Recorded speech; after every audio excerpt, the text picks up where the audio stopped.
buon 25 aprile. Le principali notizie. A Palermo molti giovani in corteo celebrano l'80° della liberazione. Partigiani della Costituzione, lo slogan. A Catania, sfilata dal Fortino a Piazza Sesicolo, numerose le famiglie. Non diamo per scontata la nostra libertà, il sentimento comune. A Messina, la pedalata della Resistenza. La presidente dell'ANPI di Catania, Pina Palella, buongiorno Sicilia. Il 25 aprile è una festa condivisa da tutti. A San Pietro più di 130.000 persone hanno già reso omaggio alla salma del Papa. Alle 18 la chiusura del feretro, stasera arriva Trump. Domani alle 10 i funerali solenni con oltre 200.000 persone, 50 capi di Stato, 10 sovrani. La sepoltura dopo un corteo che attraverserà Roma a Passo d'Uomo fino a Santa Maria Maggiore. Quasi 40 i siciliani impegnati domani come volontari della protezione civile nella gigantesca organizzazione dell'assistenza ai partecipanti ai funerali di Francesco. L'adrenalina, dicono, aiuterà a superare la fatica. Tra Ragusa e Vittoria, 28 sanitari indagati per la morte a marzo di un uomo ricoverato e operato per una malattia gastrointestinale. A Palermo, morta dopo un controverso intervento, una donna di 37 anni, madre di 2 bambini. Il decesso ha messo i medici l'uno contro l'altro. Ancora a Palermo in vigore l'aumento delle bollette dell'acqua, congelati invece fino a giugno e i rincari della tassa per i rifiuti. Nel Nisseno, per un guasto, di nuovo rubinetti a singhiozzo. Molti siciliani che trascorrono al mare la giornata di festa contrassegnata da sole e caldo, affollate le spiagge, ma in tanti vanno anche in giro per i centri storici. Calcio, il Palermo è pronto per il Tour de Force finale per il rosanero domenica a Catanzaro, match chiave in vista dei play-off. In C, il Catania domenica a Potenza cerca il miglior piazzamento possibile in vista degli spareggi promozione che cominceranno nel primo weekend di maggio.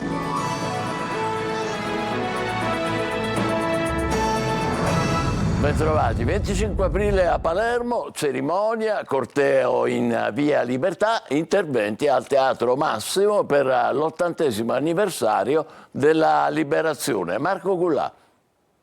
Bandiere, slogan e partecipazione. A Palermo il sole accompagna le manifestazioni del 25 aprile, l'80° anniversario della liberazione dal nazifascismo. Al parco Piersanti Mattarella, il giardino inglese, la cerimonia ufficiale con la deposizione delle corone di alloro e dei fiori alla lapide dei caduti di Cefalonia e al cippo in memoria di Pompeo Colaianni, il comandante barbato che contribuì alla liberazione della città di Torino dai nazifascisti.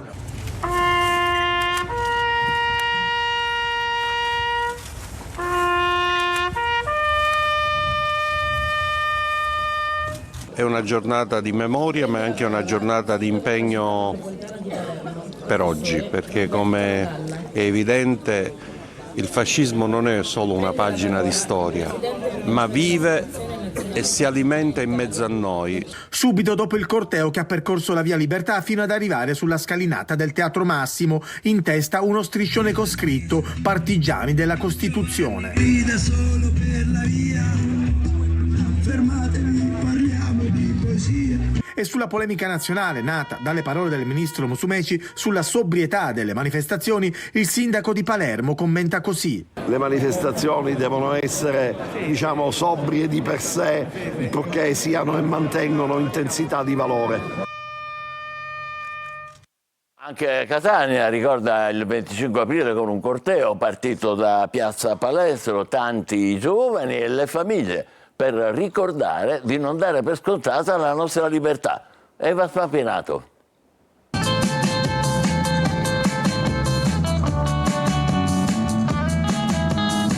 Resistenza. Ieri, oggi e sempre. Sono garofani artigianali fatti a mano. Il fiore del partigiano. La prima liberazione della bimba. Slogan, bandiere, garofani rossi e passi convinti hanno ridato fiato alla parola resistenza anche a Catania. Tra famiglie, giovani e volti segnati dal tempo, la città ha scelto di ricordare insieme, partendo da Piazza Palestro, che la libertà non è mai scontata. Bisogna ricordare che ha dato la vita per la nostra libertà, sempre, soprattutto perché il momento è brutto, non dobbiamo dare niente per scontato. Il 25 aprile parla anche delle oppressioni, dei popoli oppressi in generale, oggi più che mai della Palestina. Il corteo del 25 aprile organizzato dall'ANPI è partito alle 11 dal Fortino per arrivare in modo composto ma rumoroso fino in piazza Stesicoro e rendere omaggio a partigiane, partigiani e quanti lottarono per la fine del nazifascismo. Ora purtroppo tutto scolorisce, però se non lo facciamo noi che abbiamo appunto questa esperienza, credo che queste cose rischiano di perdersi. I giovani sono la nuova resistenza. L'80° anniversario della liberazione si era aperto a Catania con la deposizione della corona d'alloro da parte del prefetto al Palazzo degli Elefanti. Oh partigiano, portami via, che mi sento di morire. Adesso le parole del presidente dell'ANPI, l'Associazione Partigiani di Catania, Pina Palella, ospite stamane a Buongiorno Sicilia. Noi siamo orgogliosi di festeggiare il 25 aprile che consideriamo una giornata condivisa, nazionale, perché alla liberazione parteciparono tutti, credenti, non credenti, sacerdoti, donne, uomini, operai e di qualsiasi fede politica. Naturalmente non parteciparono i fascisti. Quindi diciamo oggi che la festa di tutti. Festeggiamenti del 25 aprile anche a Messina, la manifestazione ufficiale in piazza Unione Europea, dove poi è arrivata la pedalata della Resistenza. Francesco Triolo. Un 25 aprile con celebrazioni misurate, senza eccessi, quello vissuto anche a Messina. Una delle poche iniziative mantenute nel clima di sobrietà voluto dopo la morte di Papa Francesco è stata la pedalata della Resistenza, organizzata da WISP, ANPI e Messina Ciclabile. È partita da un luogo simbolo, quello della Galleria Santa Marta, utilizzata come rifugio antiaereo durante i bombardamenti. La galleria era stata fatta per mettere in collegamento due strade cittadine, ma poi appunto per ripararsi dalle bombe molti messinesi vennero appunto a rifugiarsi qua. I messinesi possano capire bene che cosa vuol dire stare nei cantinati di Kiev in Ucraina oppure nelle gallerie di Gaza. Un'iniziativa che ha ricordato e valorizzato il ruolo delle staffette partigiane durante la Resistenza, quando erano soprattutto le donne a fare da messaggere. La bicicletta durante il periodo della lotta partigiana è stato un elemento centrale della comunicazione. Attraverso le biciclette, le staffette partigiane appunto si spostavano, quindi legandosi con la vita normale, luoghi di lavoro, andare a fare la spesa, insomma per diletto, ed utilizzavano la bicicletta come strumento per trasportare dentro il canotto della bicicletta, dentro i tubi della bicicletta, i messaggi per le brigate partigiane, quindi diventava un elemento importantissimo, è stato significativo e la maggior parte delle staffette erano donne. Infatti c'è una celebrazione appunto per le staffette partigiane che proprio per il fatto di essere passavano insospettabili anche nelle strade presidiate dalle truppe nazifasciste. Proprio bella questa celebrazione, ricordo delle biciclette. Adesso l'altra grande storia di oggi. A San Pietro si concluderà alle 18 l'omaggio dei fedeli al Papa. Più di 130.000 persone sono già sfilate in silenzio in questi giorni davanti alla bara scoperta di Francesco. Domani alle 10 i funerali solenni sul sagrato della Basilica, officiati dal cardinale Re. Oltre alla folla di gente comune parteciperanno 50 capi di Stato e 10 sovrani. Stasera arriva Trump, domattina il corteo a piedi a Passo Duomo fino a Santa Maria Maggiore, dove il Papa sarà sepolto. Il solo nome Franciscus sulla lapide spoglia. Sono attese per domani almeno 200.000 persone, un afflusso imponente, la cui gestione è affidata alla Protezione Civile. Ascoltiamo a che punto è la preparazione di questa giornata straordinaria per i volontari siciliani con Lorena Dolci. Sono arrivati ieri mattina in questo campo nell'ex aeroporto di Centocelle a Roma. Anche volontari siciliani si sono uniti alla grande macchina della protezione civile che in questi giorni garantisce che l'omaggio al Papa con un'affluenza record si svolga senza problemi. Una colonna mobile è partita mercoledì sera da Messina con 39 tra uomini e donne e 3 funzionari a bordo di 11 mezzi, tra cui 7 pick-up. L'attività che stiamo svolgendo si divide in 2 parti, una di assistenza alla popolazione lungo i percorsi prestabiliti per i visitatori che vengono a vedere la salma del Papa. Un'altra attività che ci è stata richiesta ieri da Roma Capitale è quella di prelevare delle casse di acqua, bottigliette d'acqua, con i nostri pick-up e portarle nei punti di distribuzione attorno al colonnato di Città del Vaticano. Acqua, assistenza, informazioni, un punto di riferimento per le migliaia di persone che anche oggi, molto ore prima dell'apertura della Basilica di San Pietro, si sono messe in coda. I nostri volontari sono abituati a dare il meglio di sé proprio in emergenza, quando l'adrenalina ci aiuta a sopportare anche orari abbastanza pesanti. A sfilare per ore una folla immensa ma composta in preghiera. È un pellegrinaggio molto tranquillo che è andato avanti fino ad ora abbastanza lentamente, ovviamente oggi e domani sicuramente si intensificherà molto di più, però è abbastanza ordinato, i percorsi sono in sicurezza. Tutto procede al meglio. Domani alle 10 funerali solenni in piazza San Pietro, quindi il lungo corteo a passo d'uomo lungo le vie di Roma, fino alla Basilica di Santa Maria Maggiore, dove avverrà la tumulazione. Sulla lapide solo una parola: Franciscus. Le altre notizie. A Ragusa, 28 sanitari indagati per omicidio colposo. Un uomo è morto a marzo dopo una diagnosi di diverticolite e a 40 giorni dal decesso il corpo è ancora in cella frigorifera in attesa dell'autopsia. Veronica Barbarino. Il ricovero con una diagnosi di diverticolite, il trasferimento per essere operato, la morte a 39 anni e 28 sanitari indagati, a vario titolo, per omicidio colposo. Accade a Ragusa, dove a 40 giorni dal decesso il corpo di Giuseppe Guastella si trova ancora nella cella frigorifera dell'ospedale Giovanni Paolo II, in attesa dell'autopsia, compromettendo, secondo il legale dei genitori della vittima, l'esito dell'indagine. I fatti risalgono al febbraio scorso, quando l'uomo, a causa di dolori addominali, si reca al pronto soccorso dell'ospedale di Vittoria. Si sospetta una diverticolite e ai primi di marzo viene trasferito all'ospedale di Ragusa, dove viene sottoposto a un intervento chirurgico. Il 12 marzo la situazione precipita e per Giuseppe non c'è più nulla da fare. La famiglia presenta denuncia e il caso finisce sul tavolo della procura.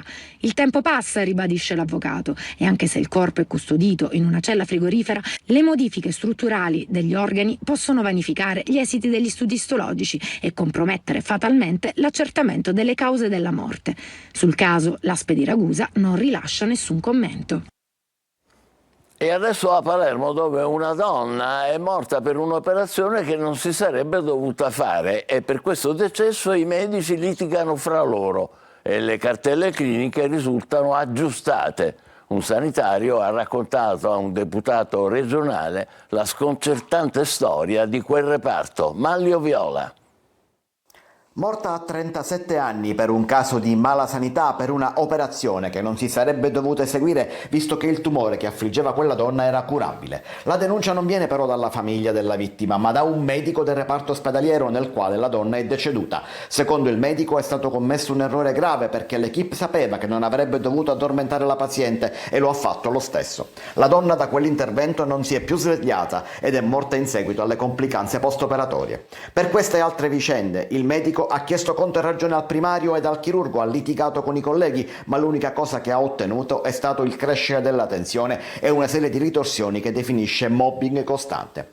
Il sanitario, che ha scelto di rimanere anonimo, ha raccontato la vicenda al deputato regionale Ismaele Lavardera, che ha raccolto la sua testimonianza e ha consegnato tutto alle forze dell'ordine, oltre a scrivere al Ministero della Salute. Lavardera racconta sui social questa vicenda, intervistando il medico che va oltre il singolo caso e narra di un reparto nel quale avvengono cose molto gravi gravi, parla di operazioni non necessarie, referti omessi, cartelle cliniche falsificate, tutto per aumentare le somme dei rimborsi regionali. E ancora operazioni eseguite in modo scorretto o con inaccettabili ritardi, liste d'attesa bypassate per gli amici, pazienti deceduti dimessi come se avessero scelto di andarsene autonomamente contro il parere medico. Tutto sarebbe provato da conversazioni che il medico avrebbe registrato e da documenti inseriti in una chiavetta consegnata al deputato, che racconta di aver a sua volta fornito copie alle forze dell'ordine, alle quali sono stati dati anche nomi di pazienti, medici e cartelle cliniche.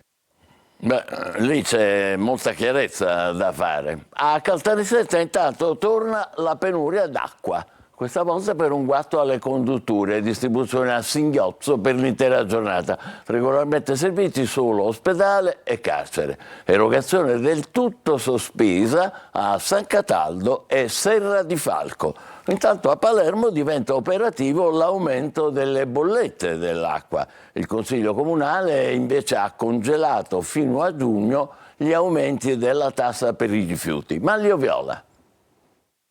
Stop all'aumento della Tari a Palermo. La delibera della Giunta alla galla della scorsa settimana, che prevedeva aumenti da 10 a 40 euro a famiglia a seconda delle dimensioni dell'abitazione e del numero dei componenti del nucleo familiare, è stata bocciata dalla terza commissione consiliare. Lo stop, che di fatto congela almeno per il momento gli aumenti, arriva con l'astensione della presidente della commissione Sabrina Figuccia, componente della maggioranza che sostiene il sindaco ed ex assessore della prima giunta dello stesso La Galla.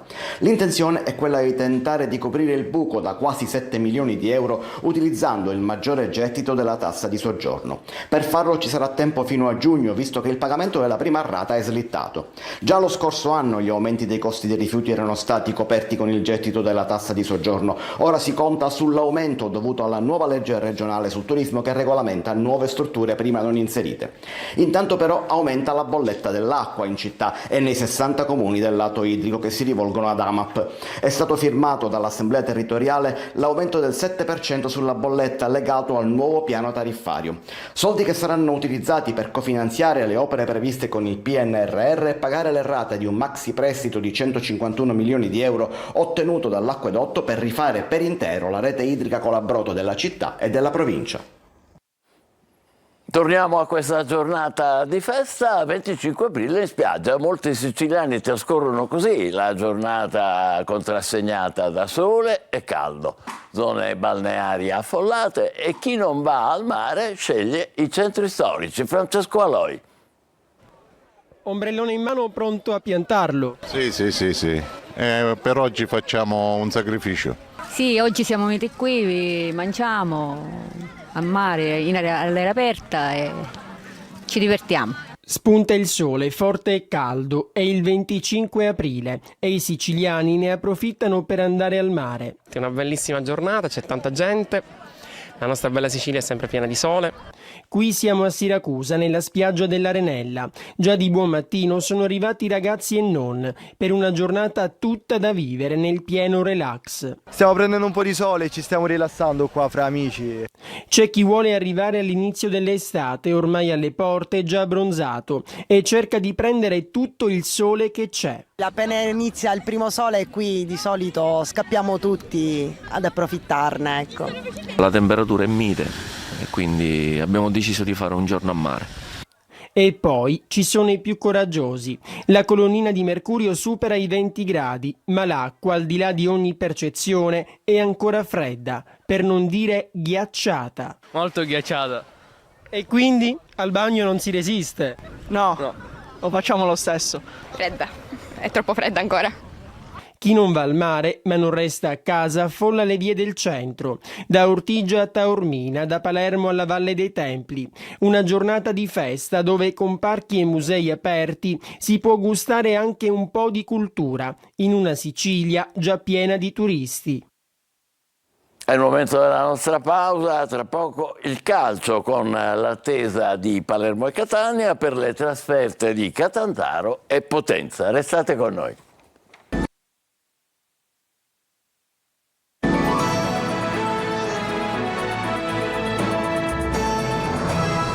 Calcio, il Palermo si avvicina alla sfida di domenica a Catanzaro. Dionisi in sala stampa, è il momento di rimanere uniti. Marco Cullà. È arrivato il momento di essere tutti uniti. Il Palermo va supportato. Testo e musica di Alessio Dionisi. Il Palermo tornerà in campo domenica per affrontare il Catanzaro al Ceravolo. Rosanero che riscenderanno in campo esattamente dopo 16 giorni dall'ultimo match giocato a Bari. Il rinvio della gara con la Carrarese ha permesso ai siciliani di mettere dentro più energie in vista della volata finale. 5 partite da domenica fino al 13 maggio per chiudere la regular season. Nel calcio si è pronti a questo, poi almeno c'è par condicio, vale per tutti, quindi non vedo quale sia il problema e potrebbe essere motivo per dimostrare quello che vorremmo dimostrare da un po' e non riusciamo a dimostrare, che abbiamo veramente una rosa completa, e perché è difficile che potranno giocare sempre gli stessi in 5 partite così ravvicinate, quindi può essere un valore importante per noi questo, poter far girare gli effettivi della rosa. Ovvio che giocare partite così ravvicinate sarà importante sia la partita che il recupero post partita. Pochi dubbi per Dionisi in vista della partita contro i calabresi. La formazione dovrebbe essere quella che sarebbe dovuta scendere in campo nel match di Pasquetta contro la Carrarese. Ceccaroni e Nicolau hanno avuto già tempo per allenarsi e trovare la migliore condizione. Torna a disposizione Segre, che ha scontato il turno di squalifica. Confermato il modulo 3-4-2-1, poi Ampalo, terminale offensivo. Il Catania si gioca il 5° posto nel match di domenica a Potenza. Toscano sembra orientato a confermare la difesa a 3. Marco Carli. Inglese contro Caturano sarà uno dei temi della partita di domenica fra Potenza e Catania. Il primo è appena rientrato e a Cava dei Tirreni ha giocato titolare. Il secondo è inciso e molto nella gara di andata. I tifosi del Catania, che a Potenza non ci saranno, visto il divieto di vendita ai residenti nella provincia etnea per la contemporaneità della partita del Foggia, i cui tifosi sono rivali di quelli rossazzurri, a Picerno, i supporter etnei, si diceva, spereranno che vada in maniera completamente opposta, con un inglese magari protagonista per conquistare definitivamente il 5° posto, che apre scenari migliori in vista dei playoff. La settimana del Catania è cambiata con lo spostamento del match a domenica, pausa il mercoledì e poi allenamenti in serie giovedì, venerdì e la rifinitura di sabato.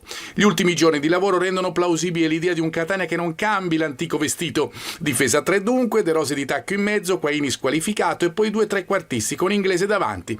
Torra fra i disponibili Guglielmotti. Ovviamente molto sarà deciso nella rifinitura, anche l'ipotesi di un utilizzo in contemporanea di 4 giocatori d'attacco, 2 esterni e 2 punte, ma l'impressione è che questa possa essere più un'alternativa. Sabato si avranno le indicazioni definitive, anche se non ci sarà conferenza stampa dell'allenatore in segno di lutto, visto che si sarebbe dovuta tenere nel giorno dei funerali del Papa. Domenica la partita sarà trasmessa in diretta da Telecolor, primi collegamenti dalle 19, poi 4 ore live fino a sentire le impressioni dei protagonisti in campo e del tecnico del Catania. Noi ci fermiamo qui, l'appuntamento è per le 20 di stasera per la prossima edizione. Grazie per essere stati con noi e ancora buon 25 aprile.